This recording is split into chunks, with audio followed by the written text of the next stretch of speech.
O mais valioso troféu do futebol brasileiro foi roubado a noite passada na sede da CBF no Rio. 3 brasileiros e um argentino, eles invadiram o prédio, dominaram o vigia e roubaram a taça. A Copa do Mundo é o maior evento esportivo do futebol mundial. Mas você sabia que a atual taça da Copa nem sempre foi a mesma? De 1930, quando a Copa começou, até 1970, a taça tinha um design totalmente diferente. E olha, ela tem muita história, pois já foi roubada 2 vezes e até derretida. Ficou curioso? Fica aí, que depois de um anúncio rápido eu te conto tudo. Você sabia que assistir futebol pode ser uma nova fonte de renda? Conheça o Fute Milionário, a maior consultoria de investimentos esportivos que nos últimos 2 anos já teve mais de 96% de rentabilidade. Assina ainda hoje e você vai receber vários bônus. Para saber mais é só clicar no link da descrição.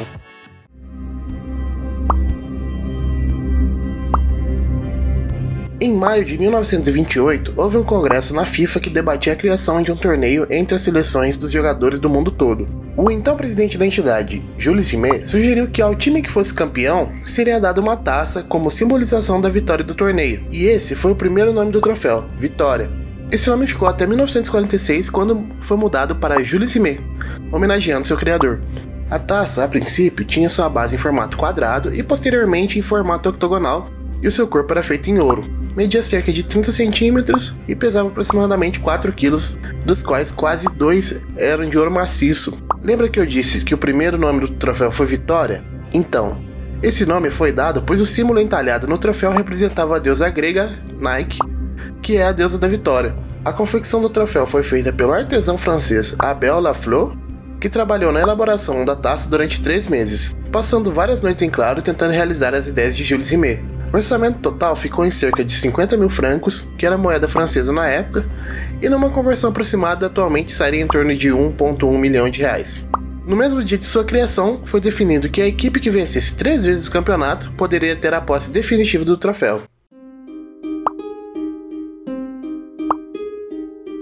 Duas equipes chegaram bem perto de conseguir levar a taça para seu país, sendo elas a Itália, campeã em 1934 e 1938, e o Uruguai, campeão em 1930 e 1950. Porém, como apenas o primeiro time que vencesse 3 vezes levaria o troféu para casa, quem ficou foi o Brasil, campeão em 1958, 1962 e 1970. Para a Copa de 74, o troféu de campeão foi redesenhado por Silvio Gazzaniga, um artista italiano que foi escolhido entre 57 escultores de 7 países diferentes. Eu não vou dar mais detalhes, pois provavelmente quando você estiver assistindo esse vídeo, um outro sobre a história da taça atual já vai estar em produção ou até já foi lançado, que eu vou dar todos os detalhes sobre esse novo troféu. Então aproveita para se inscrever e ativar o sininho para não perder esse vídeo.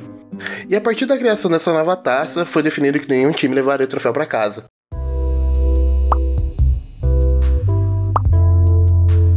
Mas agora chegamos ao ponto que eu acho que está intrigando todo mundo até o momento. Posso que você não sabia que a taça não sumiu apenas uma vez, mas sim 3 vezes. A primeira foi em 1938, quando a Segunda Guerra Mundial começou. O vice-presidente italiano da FIFA, Ottorino Barassi, ficou com medo que os nazistas roubassem o troféu. Então ele retirou a taça do banco onde estava armazenado na cidade de Roma, e olha as ideias desse cara. Ele escondeu o troféu em uma caixa de sapato debaixo da cama dele. De certa forma a ideia acabou funcionando, e como em 1942 e 1946 não houve Copa por causa da guerra, o troféu voltou a ser erguido na Copa de 1950 pelo Uruguai.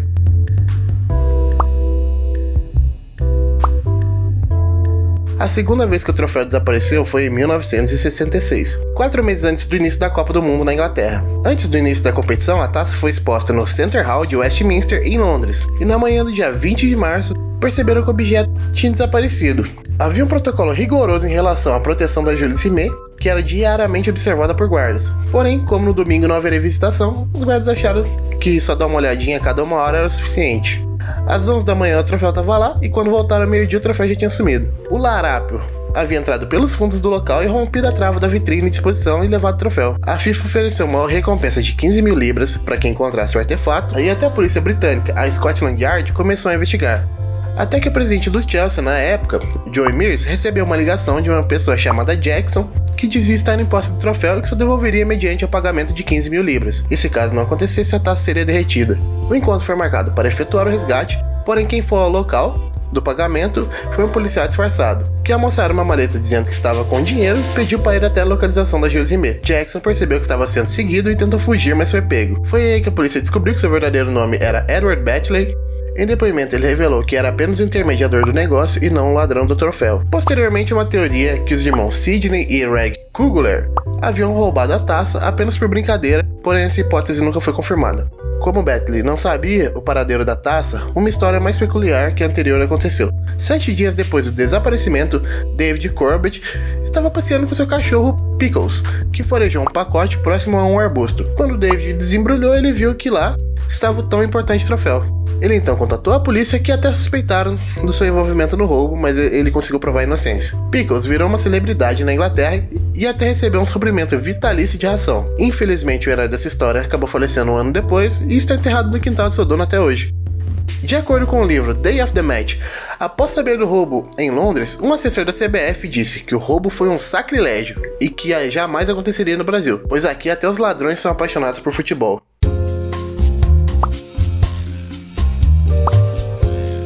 Lembra que eu falei que o campeão levava a taça para casa? Então, como em 1970 o Brasil foi tri e levou o troféu para casa, durante 13 anos ela ficou na sede da CBF no Rio de Janeiro, e para a apresentação da taça em eventos, o Brasil recebeu uma réplica que, de forma tão genial quanto guardar quase 2 kg de ouro debaixo da cama, a réplica foi mantida num cofre e a Jules Rimet original foi deixada numa vitrine, até que em dezembro de 1983, a original foi roubada e vendida para Juan Carlos Hernández, um comerciante de ouro, porém nunca foi preso por isso, mas sim por tráfico de drogas algum tempo depois. Outros envolvidos no roubo são Sérgio Pereira Aires, conhecido como Peralta, Francisco José Rocha Rivera, vulgo Barbudo, e José Luiz Vieira da Silva, conhecido como Bigode.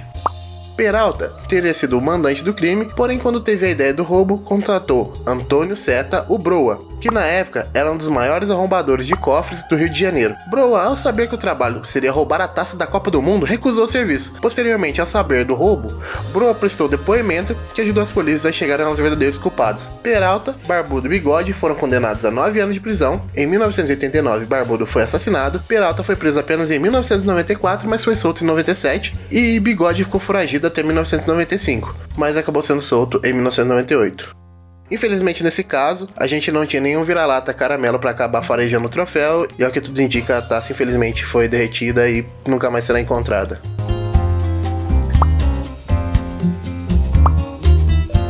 Em 1954, na Copa da Suíça, onde a Alemanha foi campeã, a base inicial do troféu era quadrada, e não caberiam mais placas com nomes das equipes campeãs. O mesmo artesão, Abel da Flor, confeccionou uma nova base em formato octogonal e 5 cm mais alta, para que outras placas das equipes campeãs pudessem ser adicionadas. Em 2015, o pesquisador Guy Oliver estava trabalhando no acervo da FIFA em Zurique quando encontrou a base original quadrada do troféu. De acordo com o pesquisador, a base estava perdida em meio ao lixo e atualmente ela está exposta no Museu da FIFA, também em Zurique, na Suíça. Bem, galera, o vídeo foi esse. Se vocês gostaram, deixa o like, se inscreva no canal para não perder os próximos vídeos. Se possível, compartilha com um amigo para ajudar bastante na divulgação do canal. Comenta alguma coisa aí, uma sugestão, ou o que vocês estão achando dos vídeos, algum tema para algum vídeo futuro, sua teoria, onde a taça pode estar atualmente. Se você quiser ajudar bastante o canal, você pode estar adquirindo o Fute Milionário, que eu comentei com vocês no começo do vídeo. E também você pode estar sendo um membro do canal através do PicPay, tá aí o QR Code aí embaixo. É isso aí, obrigado a todo mundo que assistiu, valeu e falou!